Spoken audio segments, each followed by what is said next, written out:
Good morning. Today is NTI day number 18, 4th grade reading. Okay, today you just have a grammar section about commas. A comma is needed after an introductory word in a sentence. 1 or 2 commas are needed to set off the name of a person being addressed. A comma separates the day and the year in a date, as well as the city and the state in a place name. Commas are used to separate items in a series, a list of nouns or actions. So here's our first example. No, Wordle, that is not a warthog. So they put a comma after the word no to set off an introductory word, and then a comma to set off his name. The next one, it is the baby hippo that was rescued after was rescued near Malindi, Kenya on December 27th, 2004.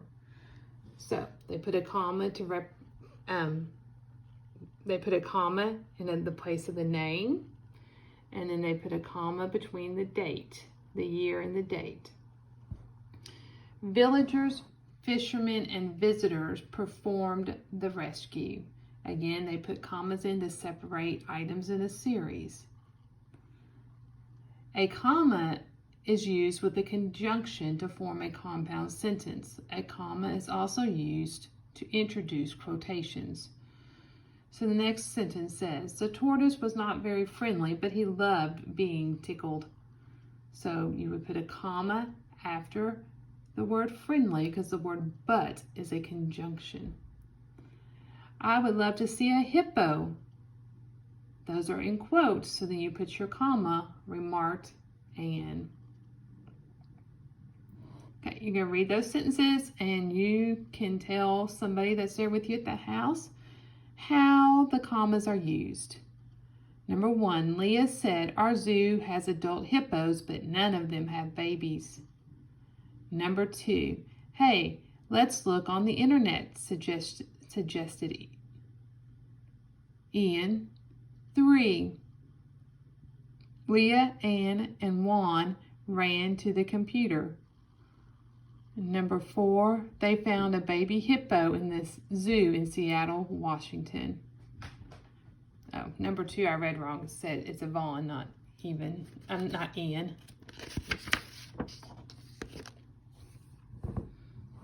Sentences with missing commas can be difficult for readers to understand. Check your writing carefully to make sure you have used commas where they are needed. So here are 2 sentences, here are 2 paragraphs, one on the left-hand side without commas and the one on the right-hand side with commas. I'll read the first one without commas. Sheila, Billy, Ava flew into Mombasa, Kenya on May 22nd, 2014. Look here, said Sheila. Billy exclaimed, the tortoise is eating, so the little hippo is eating too. Now, with commas.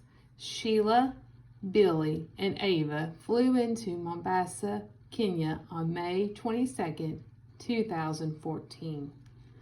Look here, Billy, said Sheila.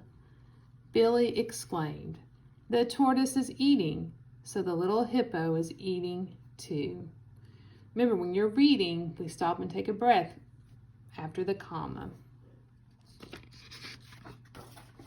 Okay, so today you are going to write 5 sentences where you're going to have to add in the commas.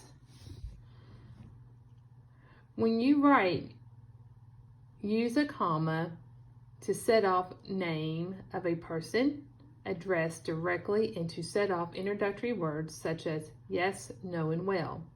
Yolanda, can you tell me about the giant tortoise?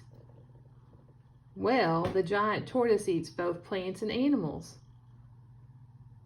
I wonder, Mr. Scrozo, if a tortoise is the same as a turtle. Okay, here are your sentences. I'm going to read them, but you probably want to pause after each sentence. That way that'll give you time to write. Write the sentence correctly. You're going to add in the commas. You know what? You don't need to rewrite the sentences. I'm okay with that. just add in the commas in the sentences. Just go ahead and put in the commas where they belong. You don't need to rewrite. Number 1, yes, giant tortoise sleep inside their shells. Yes, giant tortoise sleep inside their shells. Just put in the comma. Don't worry about rewriting.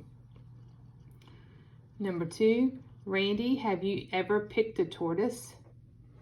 Randy, have you ever picked up a tortoise? Number 3, no, I would be afraid it might bite me. No, I would be afraid it might bite me. Number 4, these animals cannot walk fast, Brenda, though their legs are strong. These animals cannot walk fast, Brenda, though their legs are strong. And number 5, well, their legs have to hold up those very heavy shells. Their legs have to hold up those very heavy shells. Again, do not write the sentences, just put in the commas.